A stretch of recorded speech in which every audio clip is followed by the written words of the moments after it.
De mon côté, c'était plus au niveau de la communication et du partage des connaissances avec les membres de la famille. Moi, je reprends l'entreprise de maman, donc des fois, au niveau discussion, c'était pas toujours top, mais j'ai appris, je me suis mieux outillée pour mieux communiquer mes idées puis les faire valoir auprès d'elles.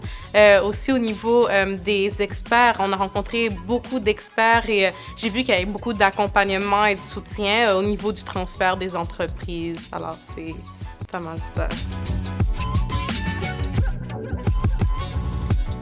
Pérennité, partage et excellence. Suite à la rencontre d'un des experts qui nous a parlé de son parcours, on s'est tous rendu compte un peu que ça venait nous chercher. Puis je me rappelle qu'on était restés une partie du groupe un peu plus tard cette soirée-là, puis on échangeait, puis on parlait. Ça nous avait vraiment comme marqué.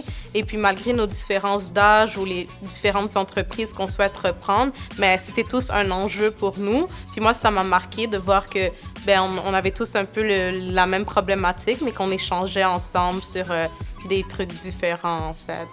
Après toutes ces années-là, avec son frère en affaires, finalement, ils ne se parlent plus. Puis la raison pour laquelle ils ne se parlent plus, c'est à cause de l'entreprise familiale.